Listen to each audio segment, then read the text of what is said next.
I'm Amelia Marsh, 41, a colonel in the United States Army who built a career my family never fully saw coming.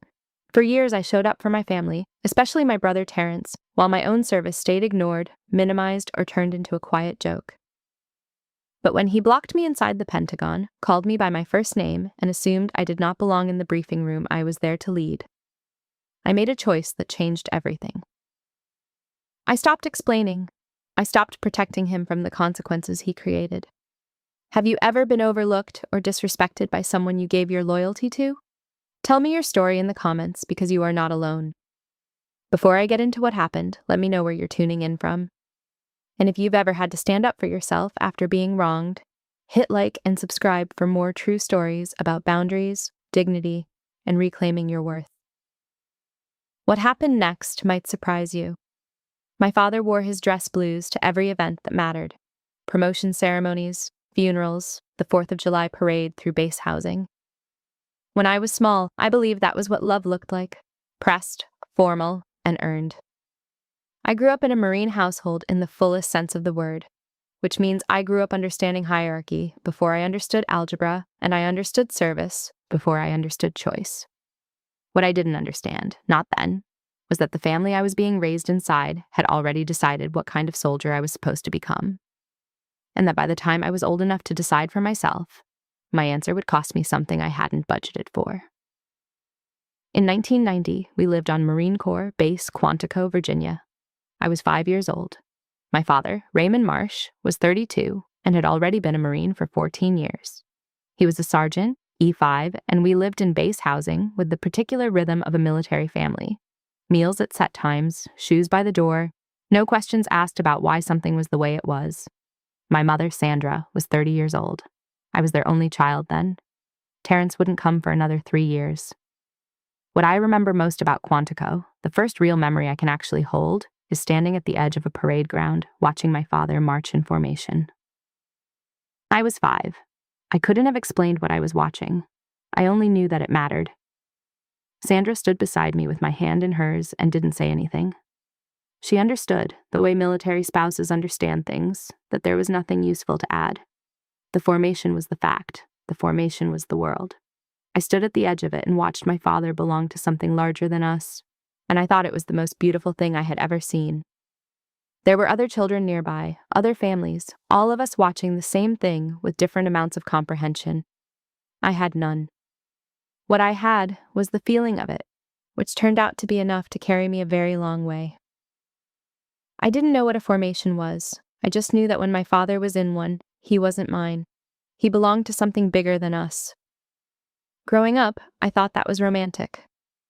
Later, I understood it was just a fact of the life we were living. We moved to Northern Virginia in 1997.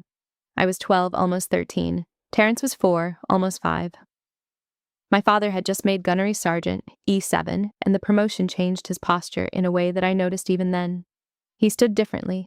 He spoke with a different kind of authority in his voice, quieter than before, which made it heavier. The house in Northern Virginia was off base, our first civilian neighborhood, and the adjustment was strange for all of us. For my mother, it was the absence of the community she had known on base, the other spouses, the shared grammar of military family life. For me, it was a new school, my third. For Terrence, who was 4 years old, it was everything and nothing, the way everything is everything and nothing when you are 4. That first winter, my father held a small dinner to mark his promotion. Raymond's equivalent of a celebration was a meal he cooked himself and a bottle of beer he opened slowly. At the table, he held up his new rank insignia, the crossed rifles of the gunnery sergeant, and he let Terrence hold it. Terrence was 5 years old by then. His birthday just passed, and he was delighted by the shiny object the way small children are delighted by anything that catches light. Raymond told him that one day he'd earn his own. He said it simply, as a statement of fact, the way men like my father made statements. Without theater, without hedging, with the full weight of certainty behind them. He did not say it to me. This was not cruelty. I want to state that clearly. It was default. Raymond Marsh had a daughter who was 12 years old and a son who was 5. And the son was holding the crossed rifles, and the assumption in that room about who would carry on the tradition was so settled that no one needed to voice it aloud. I watched my brother hold the insignia and felt, for the first time and with unusual precision for my age, the exact geometry of my family, who was in the center, who was in the margins, and where I was likely to remain. I filed it away without naming it. He wasn't trying to leave me out. I need to say that clearly, because it's true. He just wasn't trying to include me either. And at 13, the difference between those two things is razor thin. In 2003, I was 18 years old, and we were at Quantico again for my father's retirement ceremony. Raymond had served 28 years. He retired as a Master Gunnery Sergeant, E9, the highest enlisted rank the Corps offers below the Sergeant Major of the Marine Corps, and they gave him the full honors. They read his service record aloud. They folded the flag with the ceremony and precision the Corps uses for these things, and when they handed it to him, he held it the way he held everything that mattered, with both hands, completely still. Terrence was 10 years old, and he cried at the ceremony without entirely knowing why, which is the most honest response to a military retirement I have ever witnessed. I squeezed his shoulder. I had been doing that since he was old enough to have emotions, holding the family together in the emotional margins while the main event happened to someone else. That was already, at 18, a settled pattern. My father stood at the center of that ceremony and received 28 years of gratitude, and it was right that he did. I don't begrudge him a moment of it. I was also, quietly, 1 month away from starting college. I had already enrolled in ROTC. I had not told my father. I was 18 years old, and I already knew, without needing anyone to draw me a map, that Army and Marine Corps were not interchangeable words in our household, and I was not ready yet to find out exactly how different they were. He gave 28 years to the Corps. I didn't begrudge him a single one. What I was already beginning to understand, though, at 18, watching my father be thanked for his service, was that no one in that crowd was going to do the same for me someday, unless I was standing in the right uniform. 2006, my commissioning, 2nd Lieutenant, United States Army. The ceremony was in a gymnasium at my college, folding chairs, a podium, the Army flag in its holder at the front of the room, afternoon light coming through the high windows. My mother sat in the 3rd row. She had driven 4 hours alone, and she wore the same look she wore at every significant event in my life. Quiet, attentive, proud in a way she was careful not to oversell. My father knew the date. He was not there. Terrence was 13 and home with Raymond in Woodbridge, Virginia. There's a reasonable logistical explanation for why a 13-year-old couldn't make it to a commissioning in another city, which is true, and also not entirely the whole story. Raymond had the date. He chose not to come. I pinned on my 2nd lieutenant's bars among my ROTC classmates and called him that evening from my campus apartment. He picked up on the 2nd ring. I told him the ceremony had gone well. He said congratulations. Then he asked which branch. I said Army Intelligence. There was a pause, not a long one, maybe 2 seconds, but I have lived with that pause for 20 years and I know its exact weight. Then he said it, just the one word. Army. Not a question, not an insult, just the word sitting there on the line between us like something heavy set down on a table. I said, yes, sir. He said something brief, we said goodbye, and he hung up. He didn't hang up angry, he just hung up. And I stood in my apartment in my new uniform and thought, 20 years from now, I'm either going to regret this or I'm not. I decided right then that I wasn't. The gymnasium was empty after the commissioning, folding chairs, a podium, the Army flag still standing in its holder. Everyone had gone home. The choice had been made. I was a 2nd lieutenant in the United States Army, and I was 21 years old, and I was already something my family didn't have a language for. What I understand now, at 41, is that the rift was not created in that phone call. The rift was always there, structural, built into the family the same way the crossed rifles were built into the rank insignia my 5-year-old brother held at the kitchen table. My commissioning didn't open a wound, it named one. And naming it was enough, for a long time, to make it feel like damage. It wasn't damage, it was just the truth, sitting on the table. In 2006, I drove away from the gymnasium and I started the career that would take me where it took me. Nobody was watching. That was fine. I had learned to work without an audience a long time ago. A pattern doesn't announce itself. It just repeats quietly and consistently until one day you look at the last 10 years and realize you've been tolerating something you never agreed to.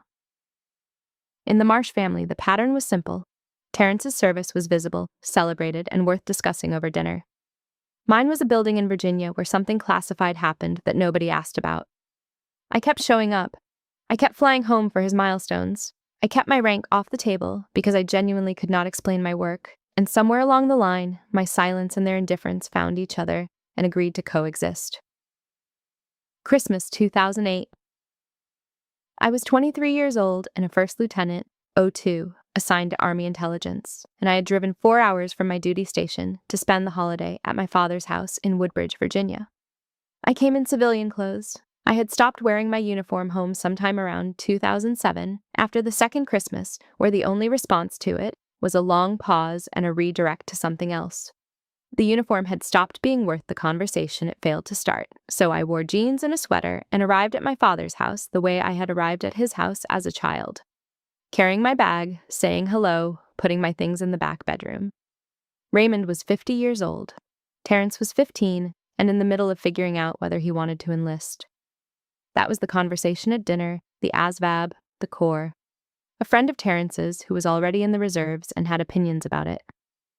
Raymond was leaning forward, fully engaged, asking follow-up questions about Terrence's buddy's unit assignment and what MOS he was pursuing. At one point, I mentioned that I had recently been reassigned to a new unit. There was a beat, the kind of beat that is just long enough to register as a choice, rather than a coincidence. And then Raymond asked Terrence what score he thought he'd need on the ASVAB for a combat MOS. I finished my dinner and passed the rolls. I stopped expecting the question somewhere around 2008. That's not bitterness, it's accurate. My father was proud of me in the way you're proud of a photograph. You're glad it exists, you've put it in a frame, but you don't study it. In 2011, Terrence enlisted. He was 18. He shipped to Paris Island in the spring, and I took 2 days of leave to be at his boot camp graduation.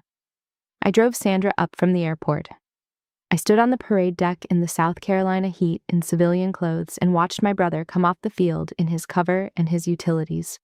A private, E1, the proudest man in 3 counties.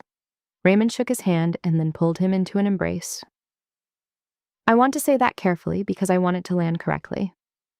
Raymond Marsh, Master Gunnery Sergeant, 28 years in the Marine Corps, the man who stood at parade rest at his own retirement ceremony, he pulled his 18-year-old son into an embrace in front of everyone on that parade deck. It was the first time I had seen Raymond embrace either of his children. Terrence held on.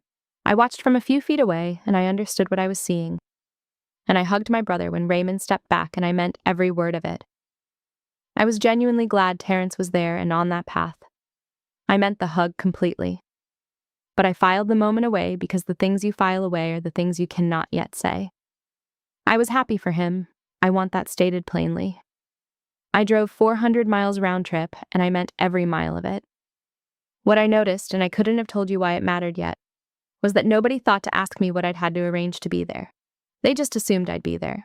2013, I was 28 years old and a captain, 03, and I received my first special access program, read-in.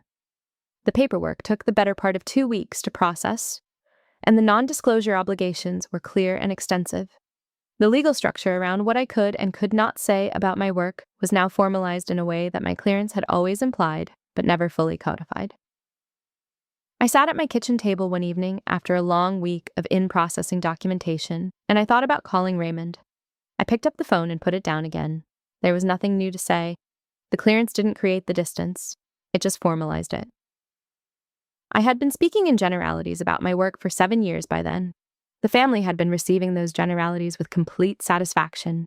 Everyone was getting what they needed, and what nobody needed, apparently, was to know what I actually did. That same week, I sent Terrence $500. He was a Lance Corporal, E3, and going through a lean stretch financially, the way junior enlisted often do in the middle of their early years. He texted back 2 words. "Thanks, sis." He didn't ask what I'd been up to. I put my phone down on the kitchen counter and went to bed. By 2019, I was a major, 04, and Terrence was a sergeant, E5. And Thanksgiving at Raymond's house looked the way it had always looked. Terrence had just returned from a deployment and had the floor all evening. He talked about his unit, his guys, a story about a vehicle breakdown in a difficult environment that somehow ended funny. Raymond leaned forward and asked follow-up questions with the engaged attention of a man hearing a story that makes sense to him. I ate my food. I had spent the year working on collection architecture inside a SAP cell that I couldn't name at a dinner table, and so I didn't. And the evening moved around me the way evenings at Raymond's always moved, with Terrence at the center and me somewhere in the useful margins, present, quiet, passing things when asked. At one point, Terrence looked over at me and said, "I don't even know what floor Amelia's on. You got a window in that building at least?" Raymond smiled. I smiled. Neither of us meant it. I let it land. There was no version of the correction I was allowed to give. So I smiled, and I passed the rolls, and I made a note, not of what he said, but of how little it cost him to say it. In 2025, I was a colonel, 06, and I had been directing a classified joint task force at the Pentagon for just over a year. I learned through a routine administrative notice that the Marine security detail had been rotated. I saw my brother's name on an internal memo. It crossed my desk as part of standard coordination, not because I was looking for it. Staff Sergeant Terrence Marsh, E6, assigned to Pentagon Marine Security Detail. I sat with that for a moment. 500 meters. He was 500 meters from my office in one of the most secured buildings in the country, and he did not know what I did inside it. I did not send him a message. I filed the memo and got back to work. Neither of us acknowledged the proximity. There are coincidences in the military that aren't really coincidences. They are the natural result of two people who serve in a country that has a finite number of buildings that matter. My brother and I had arrived at the same one. I noted it. I moved on. He, apparently, didn't notice at all. The E-ring corridor of the Pentagon runs the full perimeter of the outermost ring of the building. Fluorescent lights, institutional stone, the quiet of a place where consequential work happens every day, and so nothing about the space itself advertises it. My brother walked that corridor in his service uniform every shift for 7 months. My name was in the building directory. My rank was there. He never looked. I know that now with certainty. He never looked, and I, for my part, never told him. Two people who shared a last name, working in the same building, with 20 years of not asking and not telling, built up between them like sediment, quiet and total and entirely agreed upon. It was going to end eventually. Things like that always do. On the morning of Tuesday, May 5th, 2026, I was scheduled to deliver a closed, special access program-level briefing to a small audience that included the Director of Intelligence for the Joint Staff. This was not unusual. I had given briefings at this level before. I put on my Army service uniform, Colonel's Eagles on the shoulders, J2 access badge at the hip, 15 years of posture behind the eyes, and I drove to the Pentagon. My brother was on door watch. He saw my face before he saw my rank. What happened next took approximately 45 seconds and will take the rest of his career to fully process. I was awake before 0500 hours that morning. The apartment was dark, and I worked through the uniform ritual the way I always work through it, pressing the jacket, checking the badge alignment, adjusting the collar. This is not ceremonial for me. It is functional. I do it the way a surgeon scrubs in, methodically, without theater. Every piece of the uniform has a place, and every piece of it communicates something to anyone in the building who knows how to read it, and everyone in that building knows how to read it. The eagles on the shoulder are 06.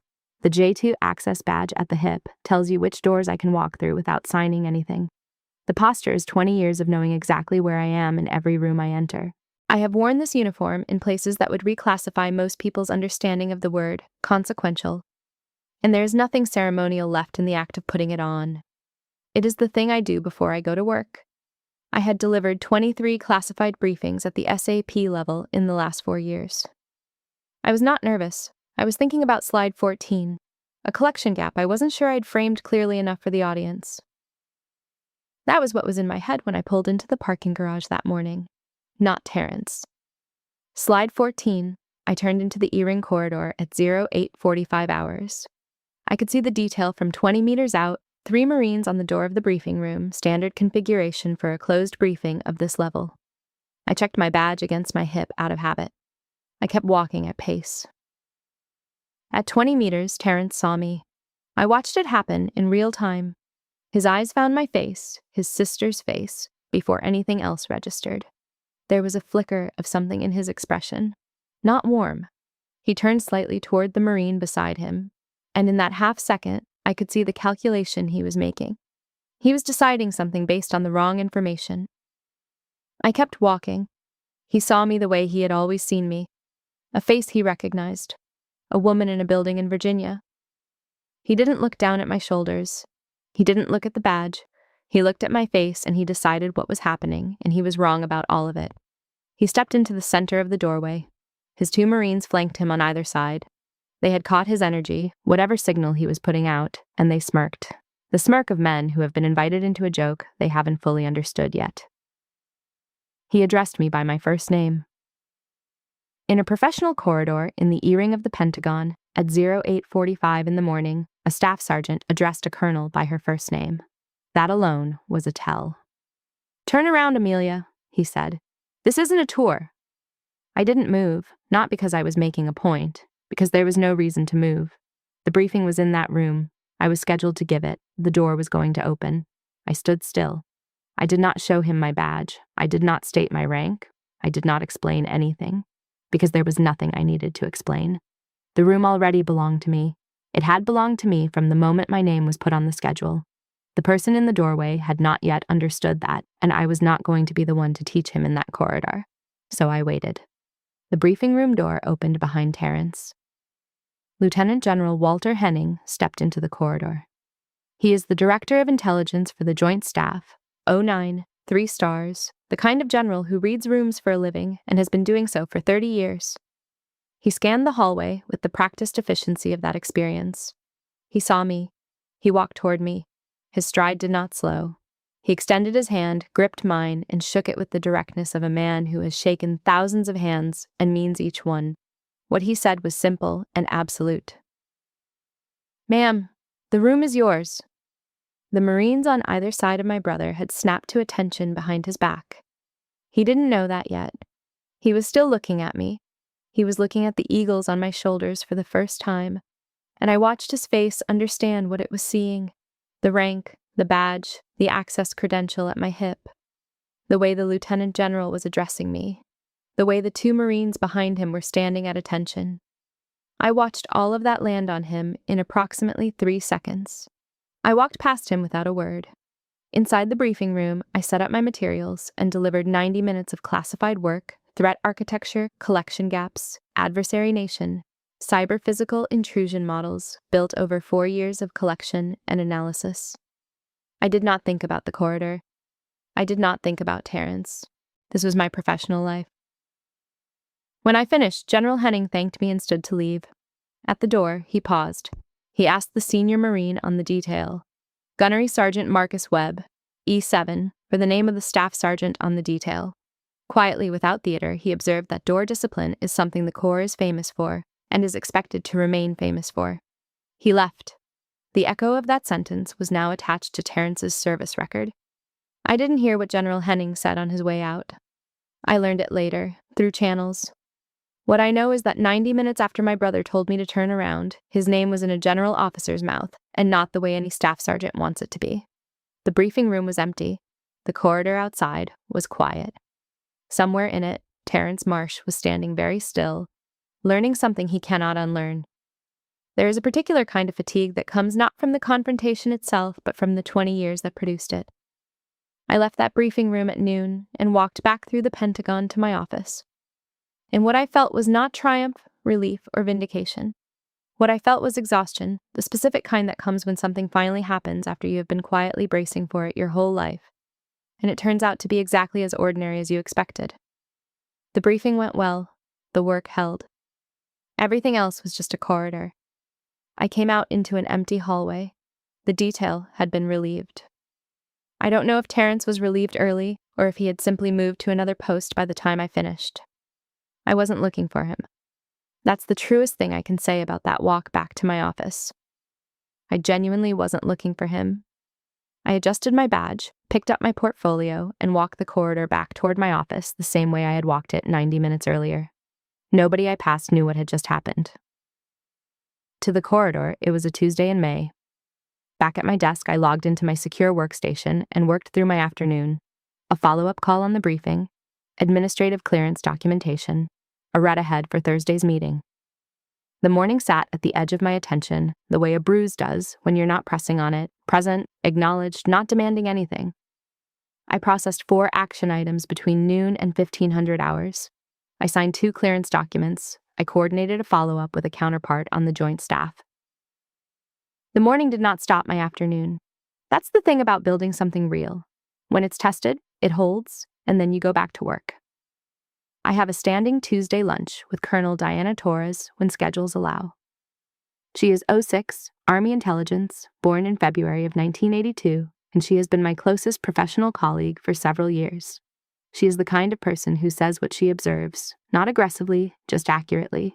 And she read something on my face the moment I sat down at 1300 hours and asked what had happened. I told it the way I always tell things, factually, without performance. What happened in the corridor, beat by beat.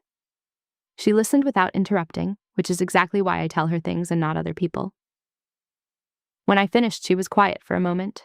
Then she said the one thing that actually landed, not, "I'm sorry," not, "That's awful," but an observation, clean and direct, about the mechanics of what had just happened. "He has been in the same building as you for 7 months and he didn't know your rank. That's not an accident. That's a choice he made every single morning." She was right. And that was the part that settled into me over the days that followed, not the embarrassment I should have felt on his behalf in that corridor, but the accumulation of choices. 7 months, 500 meters. He never once looked up my name. That evening I sat at my kitchen table and did not put on the television. I thought about the sequence, not the corridor, but before it. The parade ground at Quantico in 1990, the crossed rifles at the dinner table in 1998, the gymnasium in 2006 where my mother sat in the 3rd row and my father didn't come, Paris Island in 2011, the $500 in 2013, the Thanksgiving table in 2019, and the joke about the Virginia desk job. The long and settled habit of being the one who showed up while allowing myself to be the one who was unseen. I am not angry in the way I might have been at 25. What I am at 41 is something more precise than angry. I am clear. The clarity of someone who has finally seen the full shape of something they have been inside for too long to have perspective on. I did not call my brother that night. I want to be honest about why.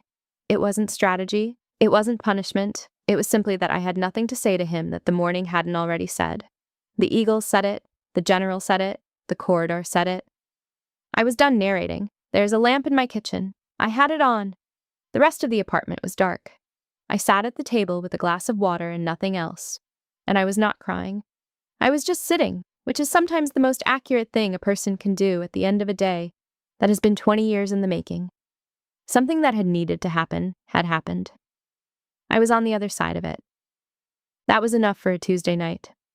The professional consequences for my brother began before he had time to process the personal ones.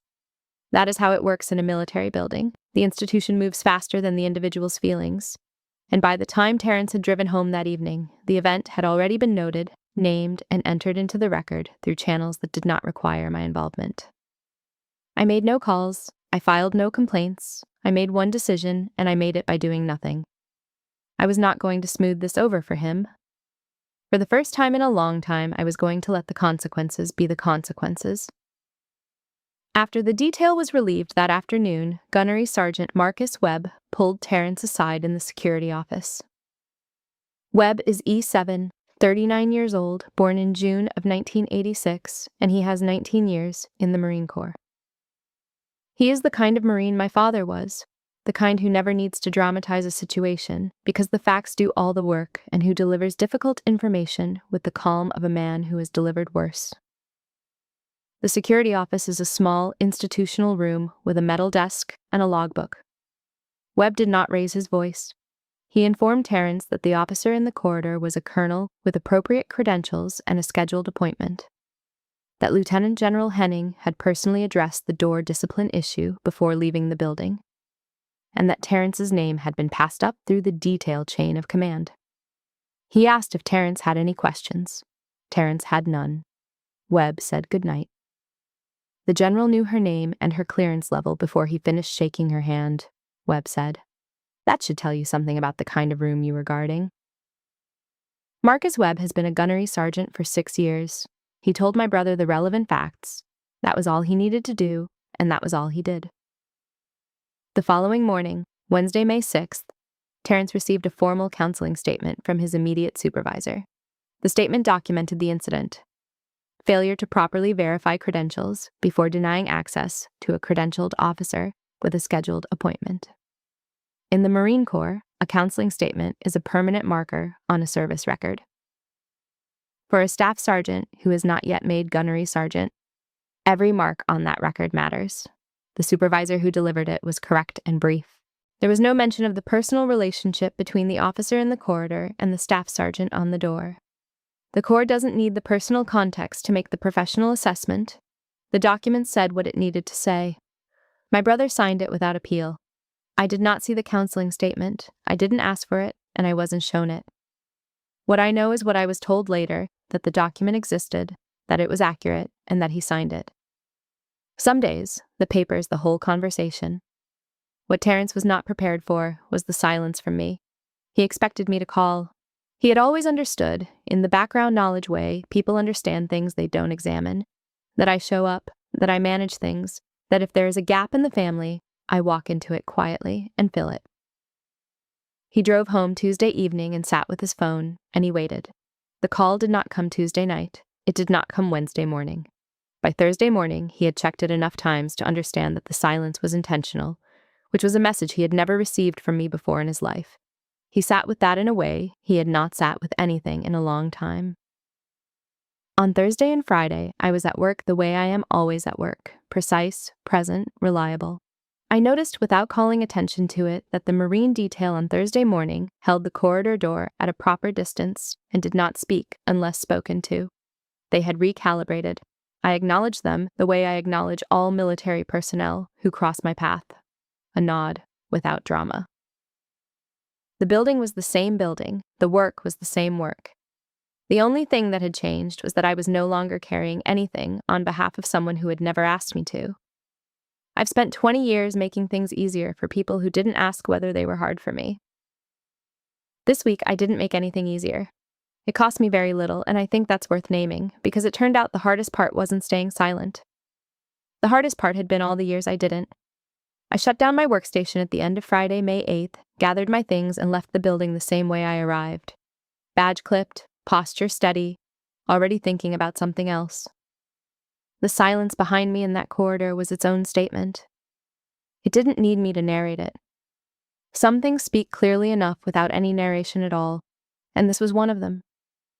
My brother spent 4 days doing something he had never done in 20 years of knowing me as an adult. He tried to find out who I was. Not from me, I hadn't called. Not from our father, he hadn't worked up to that yet. He did it alone, the way people do when they're ashamed of how much they don't know and don't want an audience for the research. He typed his sister's name into a search engine. He went through what came up. What he found was limited. My work is classified. My profile is deliberately minimal, but what little was publicly available was enough to give him the shape of what he had been standing next to for 7 months without registering. He was at his kitchen table with his laptop on Wednesday evening, the day after the counseling statement. The results are sparse. There's a mention in a 2024 Pentagon press release about a joint task force. A citation on a publicly available Department of Defense organization chart that lists the task force without describing its mission. My commissioning year is inferable from an archived ROTC alumni page. The specifics of my work are absent. The clearances protect that even from open sources, but the rank is there: Colonel, 06. The tenure is there. The title is there. Director. He had been 500 meters from a colonel who directed a classified joint task force, and he had called her the one with the Virginia desk job in front of their father, and Raymond had smiled, and I had smiled, and nobody had said a word. He couldn't read what I actually do. The clearances that protect my work protect it even from search engines. But he could see the rank, the tenure, the title. He could see that I had been a major while he was a sergeant. He could see that I had been a lieutenant colonel while he was making staff sergeant. He could do the math. I know he did the math. On Thursday, he talked it through with a Marine colleague he trusted, a gunnery sergeant, approximately his own age, a man he had known long enough to be honest with. He didn't go into the counseling. He went to the question underneath it. He described what had happened in the corridor and what he had found afterward. The gunnery sergeant listened without interrupting. Then he asked Terrence one question. Did he know what branch his sister wore before Tuesday? Terrence had to think about it. He knew she wore Army. He did not know her rank. He did not know what she did. The gunnery sergeant said nothing further. He didn't have to. That question stayed with Terrence longer than the counseling statement did. The gunnery sergeant wasn't judging him. He was just making a very clean observation about what kind of attention Terrence had been paying. The answer was none. Terrence thinks in behavior more than speech. He has always processed things physically. He goes for a long run. He sits in the parking lot of the gym before going in. He eats breakfast alone with his phone, face down on the table. On Friday morning, he was out at 0500 hours. He ran hard for an hour in the dark. He came back, showered, ate alone. He sat in the parking lot of the base gym for 15 minutes before going inside. He was 33 years old and a staff sergeant with 15 years of service, and he was doing the kind of accounting that most people put off indefinitely because the numbers are easier to avoid than to face. I wasn't thinking about him doing this. I want to be clear about that. I was not at home, hoping he was suffering appropriately. I was making coffee and reviewing threat assessments. But later, when I pieced together what those 4 days looked like for him, I recognized the shape of it. I had done similar accounting once, years before, sitting at my own kitchen table after my first SAP read-in, thinking about the phone call I hadn't made to Raymond and why I hadn't made it. The answer then, and for Terrence now, was the same, because neither of us had asked. We had built a family relationship on the assumption that some things didn't need to be said. The problem with that assumption is that eventually you are standing in a corridor in the E-ring of the Pentagon, and the thing you didn't say is standing in front of you wearing eagles. On Friday evening, Terrence called Raymond. He didn't tell him everything, not yet. He said he needed to come up that weekend. Raymond asked nothing beyond logistics. What time was he coming? Did he need dinner? Terrence said he'd be there Saturday morning. He hung up and loaded his truck. He did not tell his father why. He was not sure he had the words for it yet. He was going to have to find them on the drive up, the way our father had raised both of us to handle things we'd gotten wrong. You go in person, you sit at the table, you say it out loud. Whatever else Raymond Marsh failed to model for his children, he modeled that. On a Friday night in May, his son loaded his truck and drove north toward a conversation he didn't have the words for yet. He went anyway. That counts for something. I was not in my father's kitchen on Saturday morning. I want to make that clear. What happened there I know from what came after, from a brief text from Sandra, who had heard through Terrence, and from what Terrence eventually told me directly. The men in my family sat at a table and reckoned with something they had been avoiding for 20 years, and they did it without me in the room, which is exactly how it needed to happen. I was not there to manage it. I was not there to soften it. For the first time in my memory, the conversation about who I was and what I had built happened without me doing any of the work. Terrence arrived at Raymond's house in Woodbridge at 08:30 on Saturday, May 9th. Raymond had coffee on. The house is the same as it has always been, Marine Corps memorabilia on the wall, a folded flag in a display case above the television, the particular quiet of a man who organized his retirement around the same rhythms he organized his service. The kitchen table is where Raymond has always conducted the conversations that mattered. They sat across from each other, two Marines in a civilian house, the older one 68 years old and the younger one 33, and Terrence did not warm up to it. He said, "There's something you should know about Amelia." Raymond asked, "What happened?" Terrence said, "I'll start from the beginning." Raymond Marsh spent 28 years in the Marine Corps. He knows what a colonel is. He knows what a special access program clearance means, the architecture of it, the weight of it, even if he never held one himself. He knows what the J2 Directorate does. He knows, because he is a man who spent nearly 3 decades inside the institution, exactly what kind of sustained and serious work earns you the right to walk into a room with a lieutenant general and have that general hold the door. He knew all of this. He knew it when I called him from my college apartment in 2006, and he said Army in that flat, heavy way. He knew it every year after that when I called to report a promotion, and he said congratulations and asked about the weather. Terrence told it factually, the corridor, the detail, what he said, what happened when the door opened, what General Henning said, what the counseling statement said afterward. He delivered it with the flatness of a man reporting an incident, because that was the only register he could access for something this large. Raymond listened the way he has always listened, without expression, chin up, eyes level. the full attention of a man who spent 3 decades learning that the most important thing you can give someone delivering a report is your complete, undivided stillness. When Terrence finished, Raymond was quiet for a long moment. Then he asked how long Amelia had been a colonel. Terrence said since 2024. Raymond said nothing. He got up and refilled his coffee. He stood at the counter with his back to the room.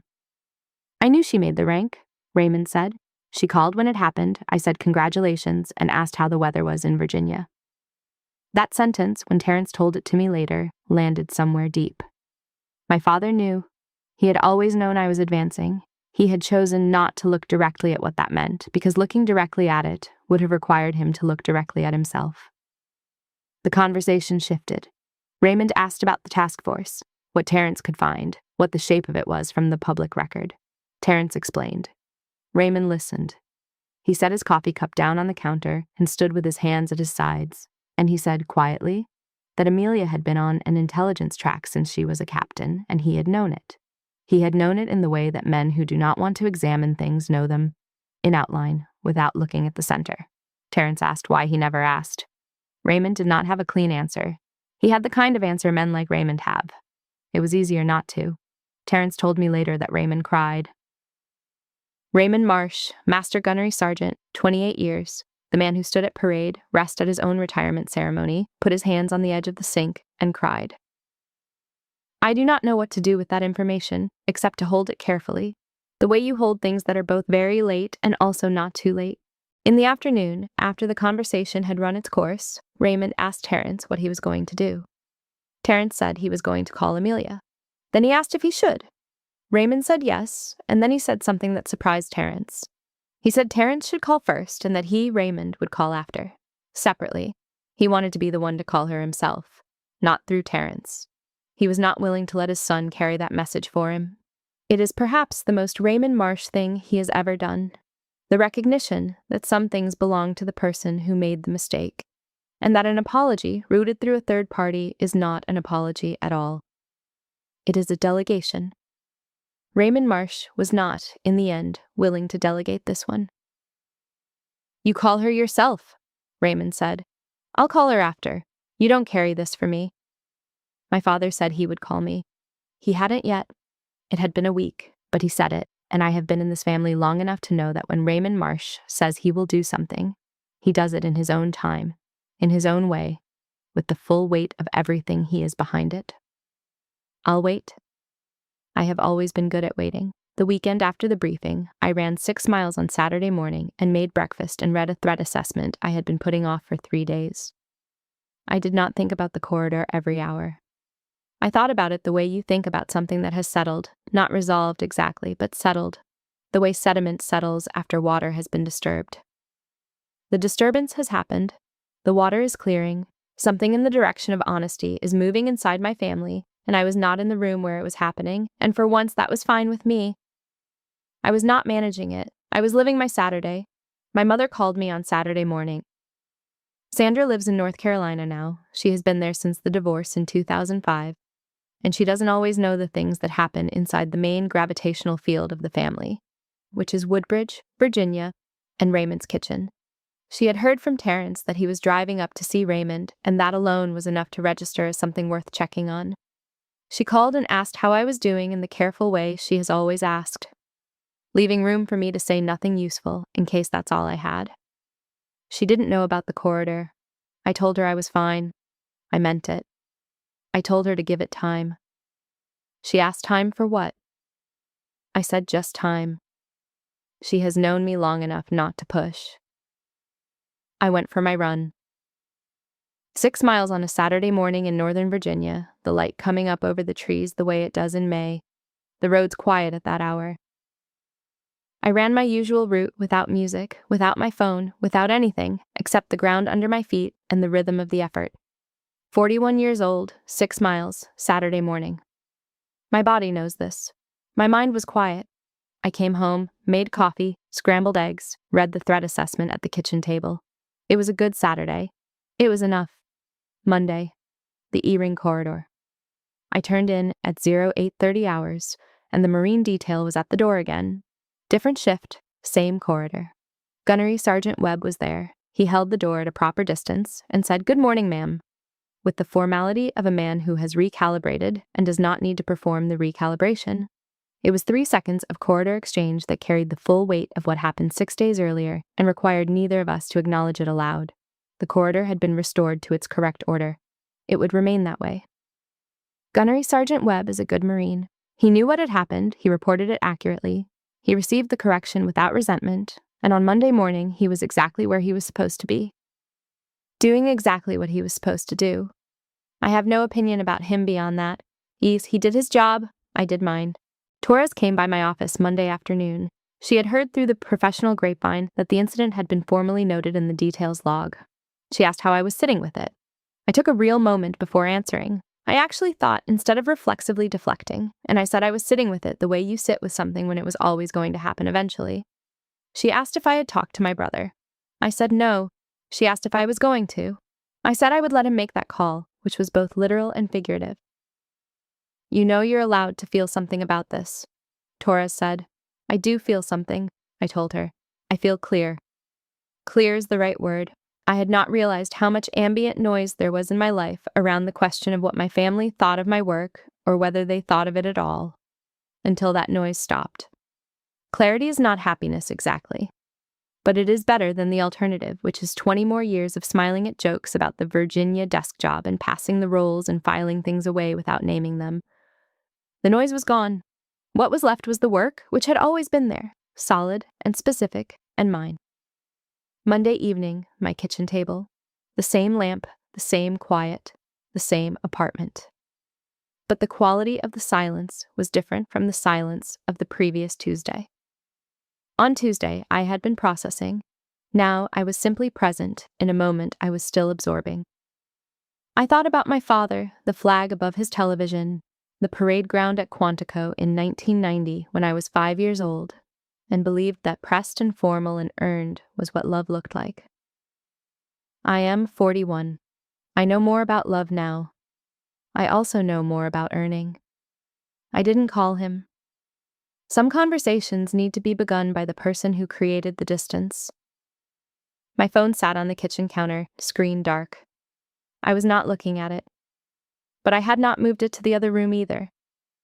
I was a colonel in the United States Army with 41 years behind me and everything that matters ahead. The chapter was not closed. It was turning. On Tuesday morning, May 12th, 2026, exactly 1 week after the briefing, my phone rang. It was Terrence. I had been awake for 2 hours, already on my second cup of coffee, already dressed for work. I sat back down at the kitchen table. I said hello. What happened in the next 7 minutes was not a scene from a movie about siblings healing. It was quieter than that, and more real than that, and it was enough. It was 0630 hours when the phone rang. I had been thinking about a collection framework I needed to revise before Thursday. That is a true thing, and I want you to hear it exactly as it was. My brother called me at 0630 on a Tuesday, and my first thought was not, "This is the call I've been waiting for."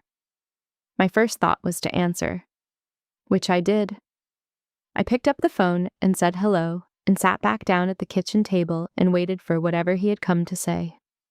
The window above the sink was still dark. The coffee in my cup was the right temperature. He wasn't smooth. He started with logistics, told me he went to see Raymond on Saturday. I said I had heard. He said Raymond was going to call me separately. I said, okay. There was a pause. The kind of pause that happens when a person has reached the edge of the easy part and has to step off into the harder territory. I held the phone and waited without filling the silence, because the silence was his to fill, and he was going to fill it when he was ready. And then he said it, carefully, with the deliberateness of a man who had clearly rehearsed this and was still finding the footing of it. He said he had gone through what was publicly available on my career that week. He said he saw the rank progression. He said he did the math on what that meant. What it meant that I had been a captain before he ever enlisted. What it meant that I had been a lieutenant colonel while he was making staff sergeant. What it meant that I had been directing a joint task force from the Pentagon for 2 years while he walked the same corridor and never thought to look up my name. He said he didn't know. He said it clearly. He did not know. And then, after a moment, he said the rest of it. in the flattest possible register of the most complicated thing a Marine knows how to give another person. I didn't know. I should have. I should have known. There it is. In the Marine Corps, accountability sounds like a statement of fact. No flourish, no performance, no explanation of why he didn't, no context offered, no hedge. Just the sentence placed on the table with both hands, like something heavy being set down carefully, and the understanding that once it is on the table, it belongs to both of you. That is what accountability sounds like in the language of men who were raised to be Marines. He found his way to it. He said it clearly. That matters. I did not perform forgiveness. I did not list the ways I was wronged, because the phone call was not the right container for 20 years of inventory. I said simply that I appreciated him calling. I said I knew he had gone to see Raymond. I said I would wait for my father's call. There was nothing more to say for now, and I told him exactly that. We'll talk more when there's more to say. Short sentences, all of them. The moment called for short sentences, and I gave it those. We said goodbye. I put the phone down on the kitchen counter and stood at the window. It was 06:37 hours. The light was coming up over northern Virginia, pale and horizontal, the May sky holding color at the edges the way it does in the middle of spring when the days are long enough to matter. I am 41 years old and a colonel in the United States Army, and my brother had just called me to say he should have known. I let it be enough. Not because it was everything, it wasn't. There are 20 years in that phone call that we didn't get to and may never fully get to. But I know what accountability sounds like in the language of men who were raised to be Marines. He put the sentence on the table. I received it. That is how this family is going to move forward. Not in speeches, not in grand reconciliations staged in someone's living room.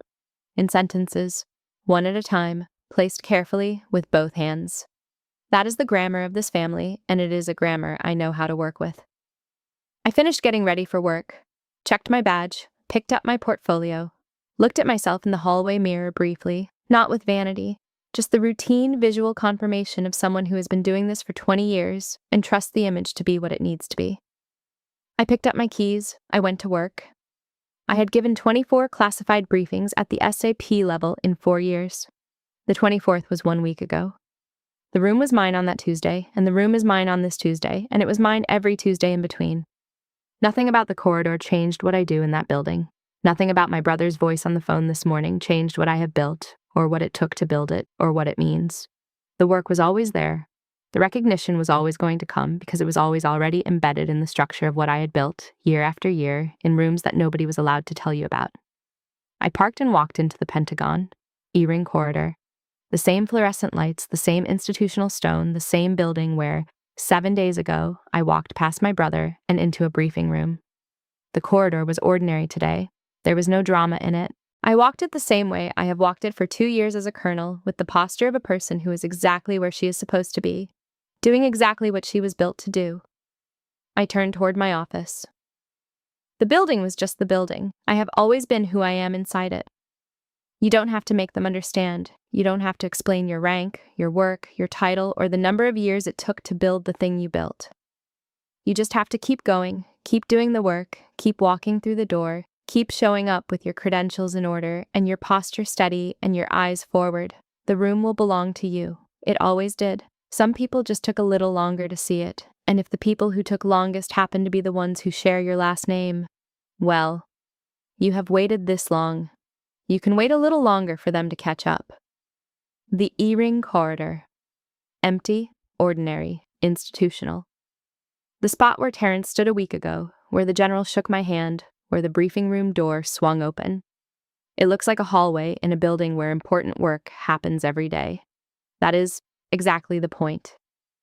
I learned that sometimes the strongest thing you can do is stop proving yourself to people who never tried to see you. Have you ever been underestimated by someone close to you? Have you ever had to let silence speak for you? Share your thoughts in the comments, and if this story spoke to you, hit like and subscribe for more stories about self-respect, boundaries, and choosing yourself.